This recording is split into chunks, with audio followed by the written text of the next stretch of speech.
जय श्री कृष्णा भक्तों, राधे राधे। वैष्णव परिवार भक्ति रस में आपका बहुत बहुत स्वागत है। आज की कथा में हम श्रवण करेंगे एक कन्या के द्वारा एक ऋषि की आंखें किस तरीके से फोड़ी जाती है और उसके बाद उस कन्या का विवाह उस ऋषि के साथ होती है। वो कन्या उस ऋषि की आंख बनती है और उसके बाद गुणों के कारण नारी जगत में वंदनीय और पूजनीय बन जाती है। वीडियो को अंत तक देखिएगा और अपने दोस्तों के साथ इसे श्रवण करना मत भूलिएगा। चैनल को प्लीज सब्सक्राइब कर लीजिएगा। आइए कथा प्रारंभ करते हैं और कथा को प्रारंभ से अंत तक सुनने पे ही हम समझ पाएंगे कि क्या है इसकी स्टोरी। प्राचीन काल की बात है। उस समय भारत में राजा श्रयाति का शासन था। वे अत्यंत न्यायप्रिय, प्रजा सेवक एवं कुशल प्रशासक थे। सद्गुणों का व्यापक प्रभाव राजा के पुत्रों पर भी पड़ा। उनके पुत्र और पुत्रियां अपने पिता के पद चिन्हों पर ही चल रहे थे। राजा श्रयाति अपने पुत्रों को देखकर स्वयं प्रसन्न रहा करते थे। जिसके पिता धर्म कर्म में रहते हैं, उनका पुत्र भी अगर धार्मिक बनता है तो पिता को अति प्रसन्नता होती है। एक दिन राजा श्रयाति अपने पुत्र पुत्रियों के साथ वन में विहार करने के लिए निकले। राजा रानी तो एक सरोवर के निकट विश्राम करने के लिए बैठ गए, लेकिन उनके पुत्र पुत्रियां परस्पर घूमते टहलते दूर जा निकले। बहुत छोटे थे। असमय ही राजकुमारी सुकन्या ने मिट्टी के टीले में 2 चमकदार मणियां देखी। कौतूहल बस किसी को भी लगता है, दूर से देखते ही कहीं भी जाते ही ये चमकदार चीज क्या है। बच्ची थी। कौतूहल बस सुकन्या उस मणि के निकट आई। नजदीक दिखने पर भी वह चमकती वस्तु को नहीं समझ पाई। तब उसने सूखी लकड़ी की सहायता से दोनों चमकदार मणियों को निकालने का यत्न किया, लेकिन मणि निकली नहीं, बल्कि वहां से खून बहने लगा। मणि से खून टपकते देख सुकन्या और उसके भाई बहन घबरा गए। वे सभी अपने पिता के पास आए और पूरी बात कह सुनाई।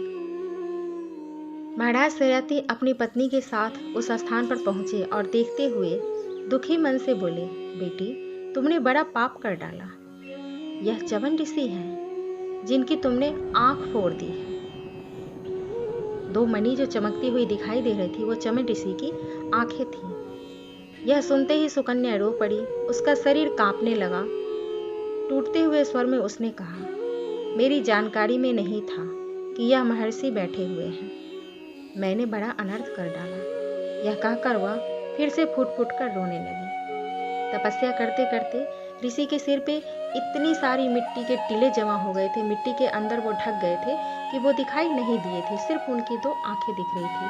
तपस्या के बल से, तेज से उनकी आंखों से मणि की तरह रोशनी चमक रहा था। पिता कहते हैं, हाँ पुत्री, तुमसे अपराध हो गया है। महर्षि च्यवन यहाँ पर तपस्या कर रहे थे। आंधी तूफान और वर्षा के कारण इनके चारों तरफ मिट्टी का टीला बन गया है। इसी कारण तुम्हारी दृष्टि को दोष हो गया। मात्र 2 आंखें चमकती हुई दिखाई दी। अब क्या होगा?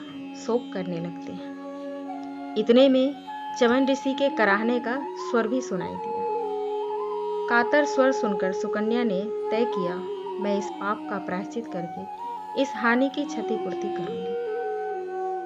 तुम्हारे प्रायश्चित से ऋषि की आंखें तो वापस नहीं आएंगी। पिता राजा श्रयाति बोलने लगे, क्योंकि ऋषि की आंखें तो फूट चुकी हैं। तब सुकन्या बोली, मैं इनकी आंखें बनूंगी। पिता बोलते हैं, क्या कह रही हो बेटी? सुकन्या कहती है, मैं उचित कह रही हूं पिताजी। मैं ऋषि देव की आंख ही बनूंगी। मैं मात्र भूलवश व क्षमा का बहाना बनाकर अपराध मुक्त नहीं होना चाहती। न्याय नीति के समान अधिकार को स्वीकार कर चलने में ही मेरा पूर्ण विश्वास और विश्व कल्याण है। मैंने यही सब तो सीखा है। मैं च्यवन ऋषि से विवाह करूंगी और अपने जीवन पर्यंत उनकी आंख बनकर सेवा करूंगी। पिता बोलते हैं, लेकिन बेटी, यह तो अत्यंत जर्जर व कृशकाय शरीर के हैं और तू युवा है। तब सुकन्या कहती है, पूज्य पिताजी, यहाँ पात्रता और योग्यता का प्रश्न नहीं है। मुझे तो साहस प्रायश्चित करना है। मैं इस कार्य को धर्म समझकर तपस्या के माध्यम से आनंद पूर्वक पूर्ण करूंगी। मुझे अपना आशीर्वाद प्रदान करें। बेटी सुकन्या की जिद के समक्ष राजा शरियाती की एक नहीं चली। वे विवश हो गए, अतएव विवाह की तैयारी में जुट गए। महर्षि च्यवन के साथ बेटी सुकन्या का पानी ग्रहण हुआ। सुकन्या की इस अद्भुत त्याग भावना को देखकर देवगण भी अत्यंत प्रसन्न हुए। सुकन्या की कम आयु को देखकर देवताओं ने च्यवन ऋषि को एक औषधि बताई, जिसे च्यवन ऋषि ने उपभोग किया और वे युवा हो गए। उस औषधि का नाम बाद में च्यवन हुआ, जिसे आज लोग शक्ति, चेतना व स्वास्थ्य लाभ के लिए ग्रहण करते हैं। यही थे च्यवन ऋषि, जिनकी औषधियां फेमस हैं। प्रायश्चित व सेवा भावना के कारण सुकन्या का नाम च्यवन ऋषि ने मंगला रख दिया, क्योंकि वह मंगल करने वाली थी और बहुत देखभाल किया ऋषि की, तन मन धन से। वह आज भी अपने गुणों के कारण नारी जगत में वंदनीय और पूजनीय है। इस प्रकार हमेशा से त्याग और बलिदान की मूर्ति रही हैं स्त्रियां, इसलिए नारी शक्ति को बहुत प्रबल माना जाता है।